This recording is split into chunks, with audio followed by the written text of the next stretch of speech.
혼인잔치에서 물이 포도주로 변화되었던 사건, 그것은 새로운 포도주라고 하는 것이 상징적으로 보여주는 예수님이 다스리는 새 창조의 새로운 시대가 이 땅 가운데 임했다는 것이라고 말씀드렸습니다. 그런데 지난주에는 그 사건, 예수님이 새롭게 지으시는 새 창조의 사건에 성전과 관련된 이야기를 나누었어요. 주님이 새로 지으시는 새 창조의 세상, 거기에는 성전이 필요 없어요. 왜죠? 주님이 우리의 참 성전이 되어주시기 때문입니다. 그래서 누구든지 그 성전 안에만 들어가게 되면 하나님과 영원한 교제, 하나님을 아버지라 부르고 세상에서 가장 사랑이 많으시고 가장 능력이 많으신 분을 아버지로 부르며 평생을 사는 이 기막히고 놀라운 일이 이루어진다라는 이야기를 했습니다. 그래서 6월절에 주님은 성전에 올라가셔서 성전을 무효화하는 이야기를 하셨어요. 성전 클린업이 아니라 그랬습니다. 성전을 nullify하는, 무효화하는 이야기를 하셨어요. 그리고 주님은 제자들에게 뭘 가르쳐 주셨냐면 이제 그 세상에서 주님은 자신의 몸으로 새로운 영원한 성전을 짓겠다. 그래서 모든 사람을 다 끌어안는, 임브레이스하는 그런 새로운 창조의 세상을 만들겠다라는 사실을 가르쳐 주셨습니다. 자, 그럼 오늘 우리가 함께 묵상할 본문은 이 앞에 있었던 2장의 이야기와 어떻게 논리적으로 맥락적으로 연결되어지는가? 그건 그 새로운 시대, 주님이 만드신 그 놀라운 시대에 메시아가 친히 지으시는 새 성전에서 하나님 아버지와 교제하게 될 사람은 누구인가? 이 주제와 연관되어져 있어요.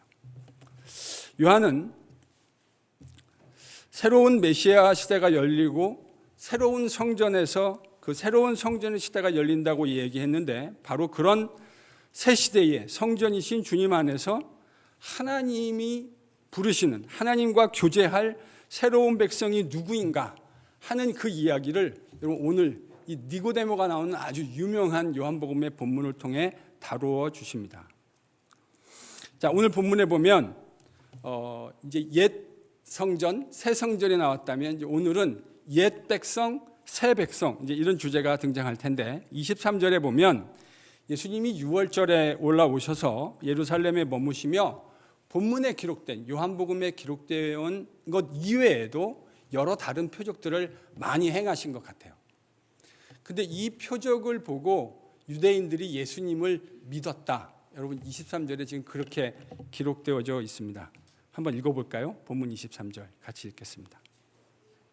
같이 읽죠. 시작.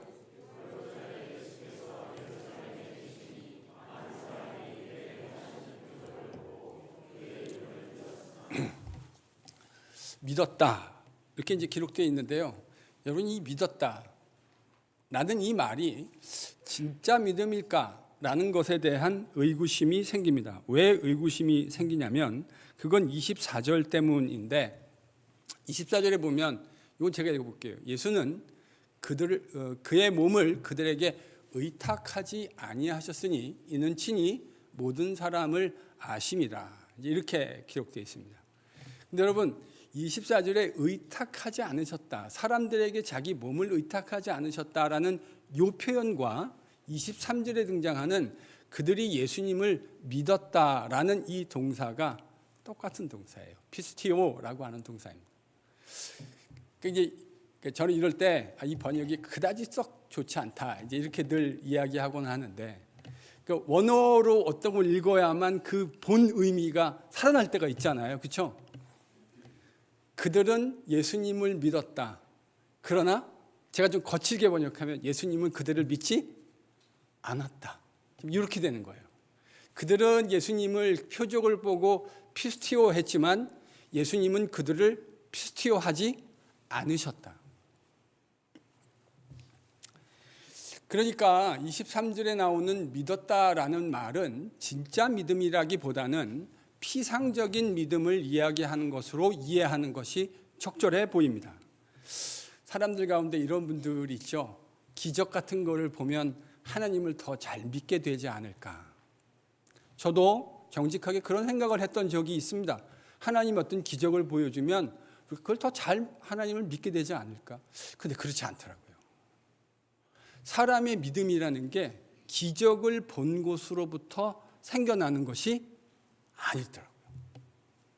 이 믿음은요, 하나님이 주시는 선물이라는 걸 제가 깨닫게 됐습니다. 기적을 본다고 믿음이 만들어지는 게 아니에요. 보세요. 믿었다라고 얘기했는데 그 믿음은 성경이 기대하는 그런 믿음이 아니에요. 그래서 예수님은 그걸 보고 그들을 믿지 않으셨다.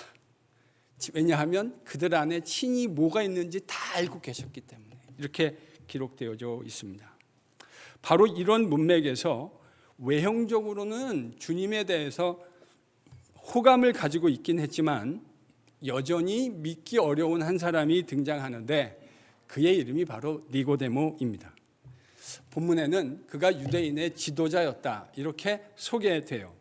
이 말은 전체 문맥으로 보면 그가 산헤드린의 공의회 의원이었다라는 말일 겁니다.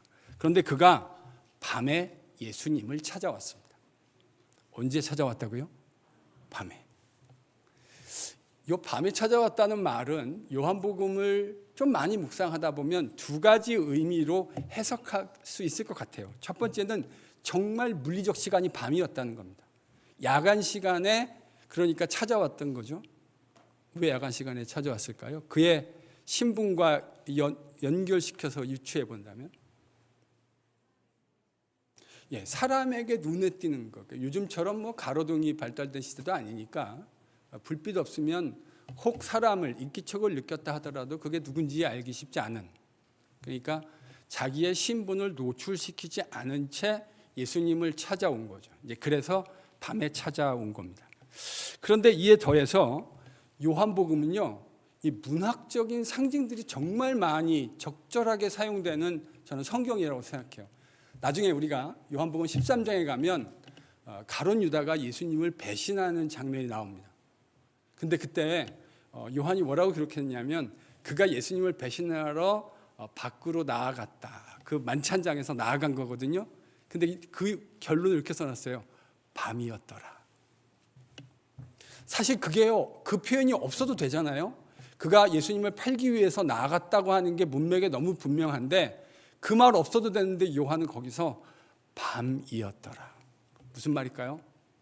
요한은 빛이신 주님의 유다는 빛이신 주님에 속한 사람이 아니라 어둠이었던 밤에 속한 사람이라는 사실을 그런 문학적 상징을 통해 나타내고 있는 것이죠.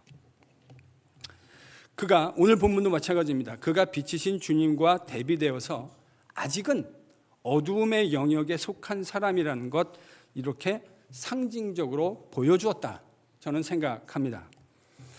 니고데모는 예수님을 밤에라도 찾아올 만큼 진리에 대한 몸부림과 진리에 대한 추구가 있었던 사람이기는 하지만, 그러나 아직 자신의 온전한 삶을 그리스도 앞에, 예수님 앞에 위탁하고 헌신할 만큼 예수님을 믿었던 사람은 아니에요. 그게 오늘 이 말 속에 담겨져 있는 것 같습니다. 그래서 그가 이렇게 이야기하죠. 여러분 2절, 본문 2절을 같이 읽겠습니다. 같이 읽죠. 시작.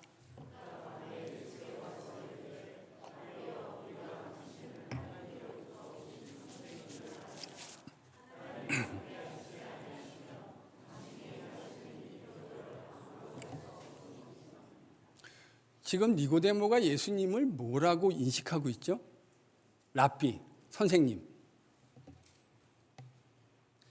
예수님에 대한 충분한 인식이라고 보기는 어렵습니다. 예수님이 하시는 사역의 퀄리티가 어떤 의미에서 teacher, 디다스칼로스, 선생님으로서의 퀄리티가 있는 게 사실이에요. 왜냐하면 가르치셨으니까. 그러나 예수님 전체를, 그분의 인격과 그분의 사역 전체를 담아내기에는 랍비, 선생이란 말은 충분하지 않아요. 그건 일부분을 담을 수 있을 뿐이죠. 사실 요한복음은 예수님을 누구로 인식하느냐, 이게 너무너무 중요한 책입니다. 요한복음에서 핵심 주제 중에 하나가 뭐냐면 과연 예수님을 사람은 누구라고 인식하느냐, 그게 핵심이거든요. 그는 예수님을 선생님이라고 생각했습니다. 그 이유가 뭐죠? 이유를 설명하잖아요. 이 예수님을 가만히 봤더니 하나님이 함께 하시지 않는다면 일어날 수 없는 일들이 그의 삶에 일어나고 있어요. 그래서 그는 이분은 하나님이 함께 하시는 선생님이구나라고 생각했던 겁니다. 그러나 말씀드린 대로 충분한 인식은 아니에요. 바로 다음 장이죠. 요한복음 4장에 가면 수가성 여인이라는 아주 유명한 이야기가 나오죠. 거기에 보면 이 여자가 예수님을 만나서 그분과 짧은 교제였지만 주님과의 대화의 교제를 통해서 이 여자가 예수님을 어떻게 인식하느냐라는 그 인식의 변환이 아주 선명하게 기록되어져 있어요. 그때 가서 같이 묵상하겠습니다. 아직 주님에 대해서 제대로 잘 모르고 있었던 니고데모에게 주님은 놀라운 진리를 3절에서 이렇게 가르쳐 주시죠. 3절 같이 읽겠습니다. 시작.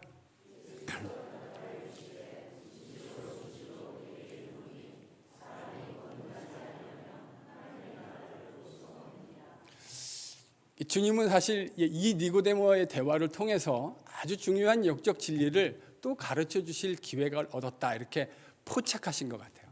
그러니까 타이밍을 딱 포착하셨는데 하나님이 주시는 이 귀한 새로운 시대를 살아갈 수 있는, 하나님 아버지와 교제하며 인생을 복되게 살 수 있는, 그게 어떻게 가능한가? 니고데모의 대화를 통해서 그 얘기를 가르쳐 주실 수 있겠다 생각하신 거예요. 그래서 사람이 거듭나지 않으면 하나님 나라를 볼 수 없다.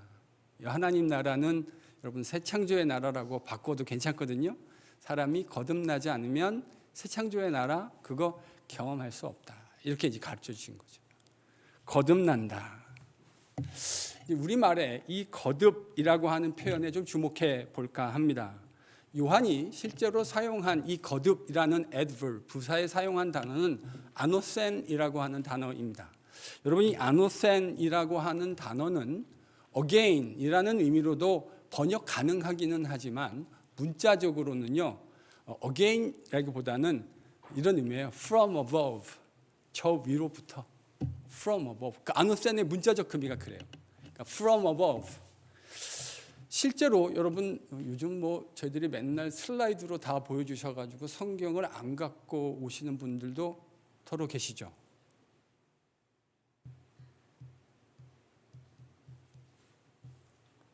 깊숙이 들어가겠습니다. 여러분이 가지고 계신 성경책 요한복음 3장 31절을 펴보십시오. 3장 31절.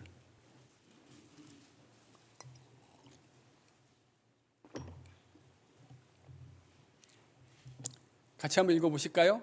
있는 분들 같이 읽습니다. 시작.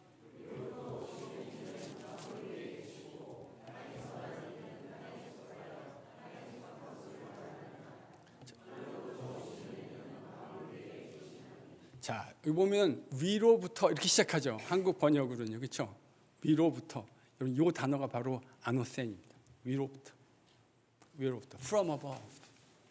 그리고 그 뒤에 가면 그 위로부터라는 말이 가지고 있는 의미, 그것이 하늘로부터, 이렇게 요한이 기록해놨어요. From above라는 뜻입니다. 위로부터. 그러니까 주님은 거듭난다, 이게 완전히 틀렸다 이렇게 말하기 좀 그렇지만 사실 주님이 주님이 말씀하신 의도는 하늘로부터, 위로부터 나지 않으면 새 창조의 나라를 경험할 수 없다, 이렇게 말씀하신 거예요. 위로부터. 그러면 예수님께서 왜 이런 이야기를 니고데모에게 하실까라는 질문을 해볼 필요가 있지 않겠어요? 왜 주님은 굳이 니고데모에게 이런 말씀을 하실까? 그건 제가 보기엔 니고데모를 비롯한 유대인들이 가지고 있는 일반적 오해와 연결되어져 있는 것 같습니다. 무슨 말인가? 당시 니고데모를 비롯한 경건한 바리새파에 속한 유대인들은 하나님의 나라, 새 창조의 나라가 도래하면 당연히 자기들 같은 바리새인들이 가장 먼저 그 나라를 알아보고 그 나라의 백성이 될 것이라고 생각하고 있었어요. 근데 우리가 복음서를 보면 여러분, 예수님이 가져오신 이 새 창조의 나라를 발견하는 사람들은 그런 종교 지도자들이나 소위 자기들이 생각하기에 경건하다고 생각했던 사람들이 아니라 주로 어떤 사람들이냐면 세리, 죄인, 창기, 이런 사람들이 지금 예수님이 가져오신 이 새 창조의 나라에 열광하거든요. 여러분, 이런 거는 상상할 수 없는 일입니다. 지금 KPC에 주님이 오셔가지고 이 근처에서 사역을 하셨는데, 지금 우리 KPC 교인이 아니라 저 스트릿에 살고, 그러니까 우리가 보기에 자신의 삶을 규모 없이 막 산다고 생각하는 사람들, 드럭 딜러, 드럭 애딕트 된 사람들, 그런 사람들이 여기에 가득 차 있다 그런다면, 그런 사람들 때문에 어쩌면 여러분 중에는 난 이제 더 이상 KPC 안 갈래 하는 분들이 생길지도 모르겠습니다.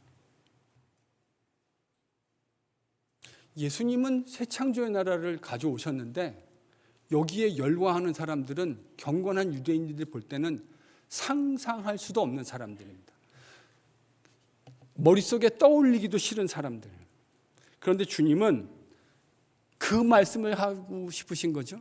이 내가 가져온 하나님의 나라, 새 창조의 나라를 경험하려면 혈통이나 너희들이 생각하고 있는 그런 기준이 아니라 딱 하나의 기준이 필요한데, 그게 뭐라는 거죠? 위로부터 출생해야 한다.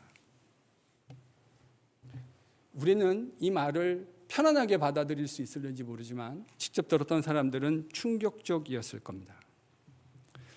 사실 요한복음에 보면 예수님이 어떤 가르침을 주셨을 때 그게 뭔 말인지 깨닫지 못하고 오해하는 이야기가 여러분 반복적인 주제로 등장해요. 이제 앞으로 계속 나올 거예요.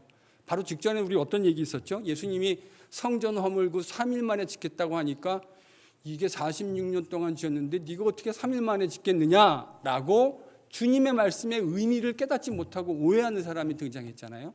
오늘도 똑같은 주제가 등장합니다. 주님은 메시아 시대, 즉 하나님의 나라, 새 창조의 나라를 경험하려면 위로부터 출생해야 된다라고 가르쳐 주시는데, 니고데모는 이 말을 회개한 말로 오해합니다. 그래서 묻죠. 아니, 사람이 늙으면 어떻게 날 수 있습니까? 주님이 위로부터 나야 된다 그랬더니 어떻게 날 수 있습니까? 두 번째 모태로 들어갔다가 다시 나야 한다는 말입니까? 생각해보면 참 희한한 질문입니다. 위로부터 난다라는 것을 문자적으로 니고데모가 오해했기 때문에 발생한 일이죠. 그래서 주님은 이 위로부터 난다는 말의 의미가 뭔지를 가르쳐 주시려고 합니다. 여러분, 그게 바로 5절에 설명되어져 있어요. 5절에 뭐라고 되어 있는가? 5절도 같이 읽겠습니다. 시작.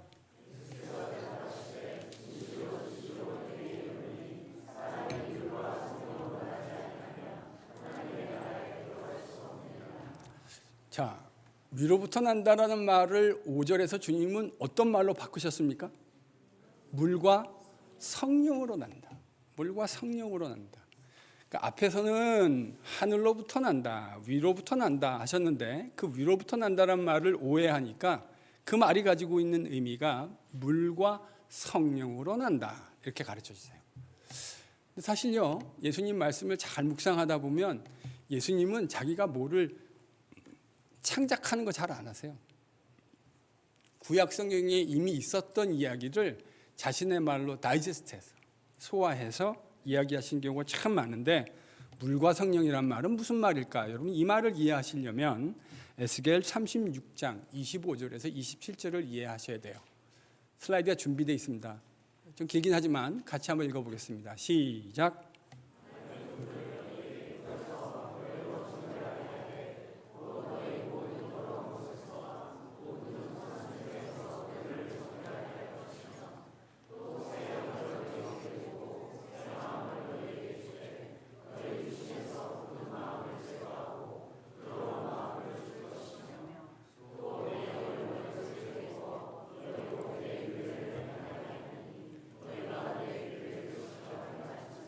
이 에스겔에서 참 유명한 말씀이거든요.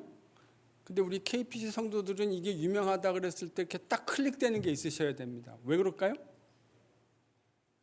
제가 저희 교회 부임해서 제 기억이 맞다면 아마 두 번째인가 세 번째 설교였을 겁니다. 그래서 그러니까 딱딱한 마음, 레브 하에벤, 돌의 마음이 아니라 딱딱한 마음이 아니라 부드러운 마음, 그래서 살의 마음, 레브 바사르라는 제목으로 설교했던 바로 이제 그 본문이에요.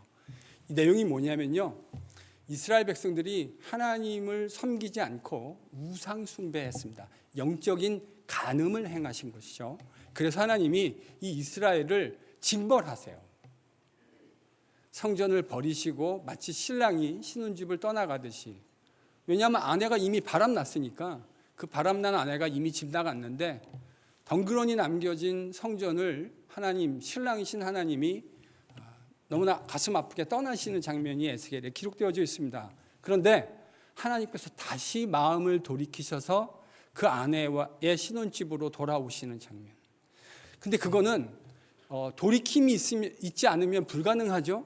그래서 그게 어떻게 가능해지겠는가? 하나님께서 그의 백성의 마음을 돌이키는데, 그들을 정결케 하고 순결하게 만드시는데, 그때 36장 25절, 26절, 27절을 보면 물과 성령을 통해 그들을 정결하게 하실 것이다, 이렇게 말씀하셨던 거예요.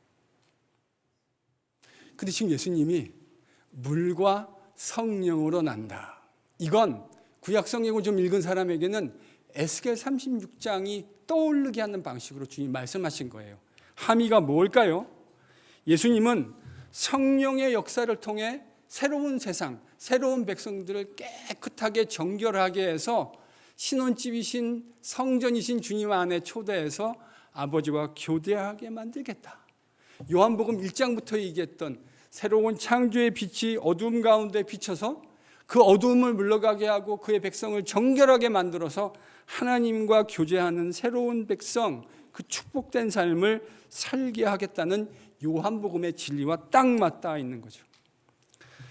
그걸 요한복음은 뭐라고 얘기하냐면 어디로부터 나는 거라고요? 위로부터 난다. 위로부터 난다. 위로부터 난다는 말에 똑같은 말은요, 물과 성령으로 난다. 물과 성령으로 난다. 이거의 근원은 에스겔 36장의 이야기입니다. 그러니까 예수님이 에스겔 말씀을 가지고 와서 지금 자신에게 적용해서 읽고 있는 거죠. 여러분, 이런 건 아브라함의 자손으로 태어난다고 누릴 수 있는 게 아니에요. 위로부터, 즉 성령을 통해 새롭게 출생해야만 누릴 수 있는 축복이라고 하는 사실을 주님이 처음으로 아주 노골적으로 적나라하게 말씀해 주신 겁니다. 믿으실 수 있는 내가 임하기를 바랍니다. 여기에 모여서 함께 예배하는 예수님을 진짜 우리의 구주라고 고백하는 귀한 성도 여러분, 이렇게 고백하는 사람들은 예수님을 통해 하나님이 여시는 그 놀라운 새 창조의 세상, 지금은 우리가 이걸 보려면 믿음이 필요합니다. 이걸 경험하려면 지금은 믿음이 필요해요.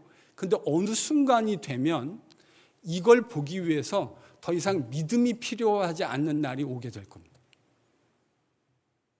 믿든 믿지 않든 그것이 현실이 되는 세상을 반드시 보게 되는 것이죠. 이게 성경의 약속입니다. 그때는 믿지 않는다라고 이야기하는 게 의미 없어요. 왜냐하면 눈앞에 현실로 보일 테니까. 여러분, 눈에 보이는 걸 누가 믿습니까? 그건 사실로 받아들이는 거지. 그걸 믿는 사람은 새로운 성전이신 예수님 안에서, 여러분 상상해 보십시오. 우주의 창조주이신 하나님을 아버지라고 부르며 우리 인생을 사는 놀라운 축복을 얻게 되는 겁니다. 믿으실 수 있는 은혜가 임하기를 바랍니다. 혹 어쩌면 이 예배 자리에 계시기는 하시지만 아직 이 사실을 진리로 인정하지 않는 분이 계실 수도 있겠다 싶습니다. 저는 제가 설교할 때요, 30대 초반에 목사가 되고 지금까지 계속 목사로 20여 년 살아오면서 그런 생각했습니다. 내가 설교하는 이 설교의 그 자리에 앉아 계신 성도들 중에, 그 사람들 중에는 예수를 아직 구주로 고백하지 않은 사람들이 반드시 있을 수 있다. 어느 순간에든지 그것을 상정하고 설교하겠다고 제가 주님 앞에 다짐했습니다. 제가 신방하다가 여러 구역장님들, 우리 교회 한 20여 분의 구역장들이 계신데요, 그 구역장님들이 하는 이야기, 안타까운 이야기들을 제가 들은 기억이 있습니다. 교회는 오래 다니셨는데 그분들이 보시기에는 자기의 속한 구역 안에 아직 주님을 더 잘 만나야 할 분들이 계시다. 이게 제 얘기가 아니고 제가 구역장님들께 들은 이야기를 여러분들에게 해드리는 겁니다. 저는 여러분하고 아주 오랜 세월을 보낸 것이 아니기 때문에 여러분이 어떤 과거의 삶을 살았는지 제가 다 모르죠. 근데 그걸 많이 보신 분들이 그렇게 말씀하시는 거예요. 틀릴 수도 있겠죠. 그러나 정직한 고백일 거라고 저는 생각합니다. 교회에 오래 다녔다. 내가 교회를 30년을 다녔는데 40년을 다녔는데 귀하죠. 그게 의미 없다 말은 아니지만 내가 30년, 40년 교회를 다녔다는 것이 꼭 이 영적인 축복을 이해하고 누리고 있다는 말과 똑같지 않을 수 있다라는 것을 우린 경험적으로 잘 알고 있습니다. 그래서요, 아직 교회에 오래 다닌 것과 관계없이 이 고백이 없는 분들에게는 주님께서 이 고백을 선물로 할 수 있도록 허락해 주시기를 위하여 기도합니다. 제가 구역장님들에게 그 신방을 하면서 구역장님들이 얘기하는 이야기를 하나도 허투루 듣지 않습니다. 그때 말씀하셨던 그분들, 사실 제가 보기에도 저는 하나님이 아니기 때문에 여러분의 속마음 깊은 데를 다 볼 수 없지만 그 구역장님들의 이야기가 맞다면 제가 보기에도 그분은 아직 이 새 창조의 복이 어떤 것인지 잘 모르시는 것 같다라고 제가 추측합니다. 그런 분들이 우리 교회에도 있으실 수 있을 겁니다. 그런 분들에게 이 하나님을 아버지로 섬기고 참 성전이신 예수님 안에서 교제하는 이 믿음을 하나님이 허락해 주시길 위해서 간절히 기도합니다. 제가 그 신방을 통해서 그 정보들을 모를 때는 모르지만 알고 나면 그걸 위해서 기도하기 시작합니다. 하나님, 저분에게도 우리가 아는 이 놀라운 축복을 허락하여 주십시오. 왜냐하면 이게 인간의 힘으로 되는 게 아니에요. 그렇죠? 제가 이민교회 한 20여 년 목사로 살면서요, 미스테리라고 제가 볼 때 이제 미스테리라고 부르는데 두 종류의 미스테리가 있습니다. 자식들을 보면 진짜 놀라운데 그 부모를 보면 어떻게 저 부모에게서 저런 신기하고 기특한 아이들이 났을 수 있을까라고 저로 하여금 궁금하게 만드는 사람들이 있습니다. 같은 교회를 다녀서 그 부모도 보고 자녀도 보는데 저 부모를 보면 저런 자식이 안 나와야 정상인데 어떻게 저런 자식이 나왔을까? 너무 귀해요. 젊은 목사, 30대 초반에 아직 그 젊은 목사고 노련하지도 못하고 한데 그냥 사람의 순수한 건 보이잖아요. 참 순수한 아이들을 보는데 야, 어떻게 저 부모에게서 저런 애가 나올 수 있었을까? 그 반대로도 있습니다. 참 귀한 장로님이신데 그 아들이 제가 가르쳤던 청년부의 멤버였거든요. 야, 저런 귀한 장로님에게서 어떻게 저런 놈이 나왔냐? 저 귀한 장로님하고 권사님에게서 어떻게 저런 친구가 나왔을까 싶은 분들이 있습니다. 제가 이거는 설명이 불가능해요. 그러니까 부모의 신앙이 훌륭하다고 해서 꼭 자식들이 신앙이 개런티 되는 게 아니더라고요. 그래서 제가 깨달았어요. 성경에도 있지만 경험적으로도 사실이더라고요. 하나님이요, 이걸 주시는 건 그분의 선물입니다. 에베소서 바울이 그렇게 얘기해요. 2장에서요. 믿음은 하나님의 선물이다. 선물은 받을 자격이 있느냐 없느냐를 따지는 게 아니에요. 그건 주고 싶은 분의 마음이에요. 그분이 주시고자 하면 주시는 거예요. 그래서 그걸 깨닫고 난 다음에 제가 알았어요. 이건 하나님이 일방적으로 허락해 주시는 것이구나. 우리 쪽에 어떤 메리트를 이야기할 수 있는 건덕지가 단 하나도 없는 것이구나. 세상에서는 어떤 특권을 누리기 위해서 요구되는 것들이 있습니다. 그래서 공부하러 온 거 아니에요? 그런 특권을 누리기 위해서 요구되어지는 학위들이 필요하고요. 그래서 그런 거를 잘 태어날 때부터 막 가지고 난 애들을 뭐라고 그러죠? 금수저를 물고 태어났다. 요즘 그런 말도 다이아몬드 수저를 물고 태어났다. 근데 우리들 상당수는 흙수저를 물고 태어났다. 이렇게 얘기하죠. 세상은 그 특권을 누리기 위해서 요구되어지는 퀄리피케이션, 크라이테리언을 이야기합니다. 기준을 이야기하죠. 부를 축적해야, 공부를 많이 해야, 학위를 가지고 실력을 겸비해야. 세상에선 그래요. 근데요, 하나님 나라, 새 창조의 나라는 그런 것 가지고 누릴 수 있는 나라가 아니에요. 여긴 딱 한 가지 조건이 필요하고 기준이 필요해요. 그게 뭐죠? 저 위로부터 출생해야 합니다. 그가 아무리 똑똑하고 그가 아무리 유능하고 그건 하나님에게는 아무 의미 없어요. 오로지 딱 한 가지, 그가 정말 위로부터 출생했는가, 하늘로부터 출생했는가, 그가 물과 성령으로 출생했는가, 이 한 가지 사실에 의해서만 우리는 이 축복을 누릴 수 있게 되는 겁니다. 그런 의미에서요, 우리가 예수님을 구주로 고백하는, 진짜로 고백하는 사람들은 위로부터 출생한 사람입니다. 저는 우리 교회에 있는, 여기서 예배드리는 모든 성도들이 아노센, from above, 저 위로부터 출생한 사람이 될 수 있기를 위해서 여러분과 함께 목회하는 동안 저는 그 일을 위해서 저의 가장 중요한 고결한 사명이라고 생각하고 그 일을 위해 달려갈 겁니다. 감동 좀 해주세요. 제가 생각해도 되게 감동적인 이야기인데 전 정말 그 일을 위해서 갈 거예요. 그게 제 하나의 제일 중요한, 다 보일링 다운 해가지고 밑에 남아있는 거, 전 그거였으면 좋겠어요. 그거면 충분하리라고 생각해요. 우리 여기 앉아있는 모든 분들이 하나님이 완성하시는 새 창조의 나라에서도 함께 그 은혜를 누리게 될 귀한 분들이 될 수 있기를 축복합니다. 기도하겠습니다. 여러분, 아니 그렇게 기도하겠다고. 참 도둑질도 이렇게 손발이 착착 맞아야 그렇게 기도하겠다고요. 지루하셨나 봐요. 여러분, 이게 요한복음이 얘기하는 진짜 축복입니다. 사람이 누릴 수 있는 가장 큰 축복이에요. 돈이 많아야 누리는 축복이 아니에요. 내가 똑똑하고 어떤 스테이러스를 킵하고 있어야 누리는 축복이 아니에요. 이건 하나님이 우리에게 일방적으로 베풀어 주시는 놀라운 축복입니다. 우리의 유능함과 똑똑함과 아무런 관계없이 그저 그분이 일방적으로 베풀어 주시는 은혜인 거죠. 저는 이 자리에서 저 여러분이 이것을 고백하는 은혜가 있기를 축복합니다.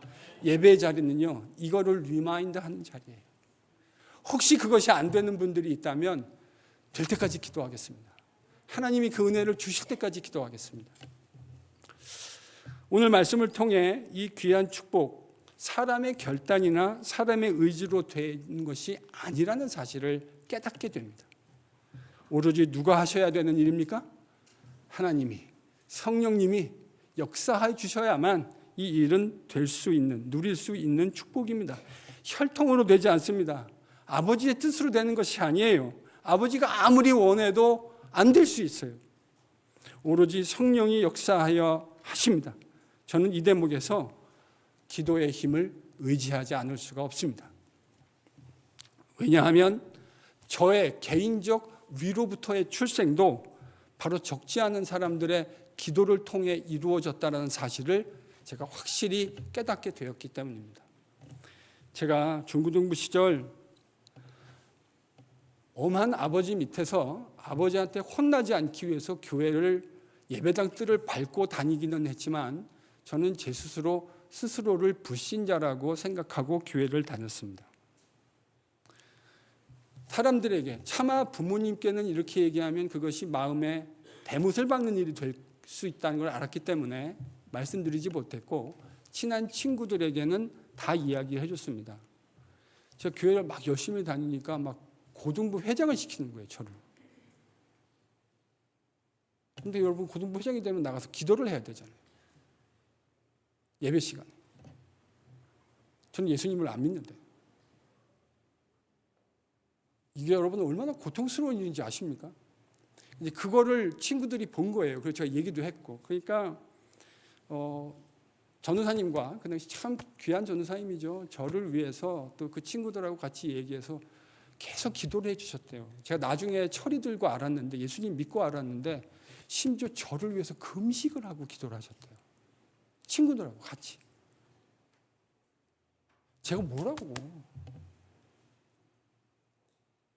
그래서 제가 깨달았어요. 내가 중생하게 되어진 것, 먼저 믿은 우리 부모님, 사랑하는 육신의 부모님이 저를 당연히 위해서 기도해 주셨을 것이고, 또 사랑하는 전도사님과 고등부에 있었던 우리 친구들이 저를 위해서 밥을 굶어가며 기도했다는 거예요.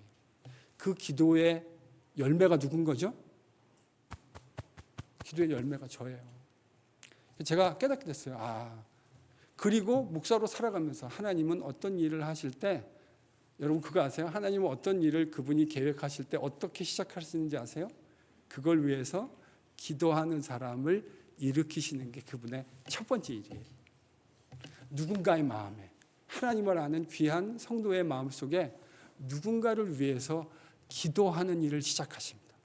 하나님은 그렇게 일하시더라고요. 그래서 그 기도가 모여서 하나님이 그 기도 없다고 일 못하실까요?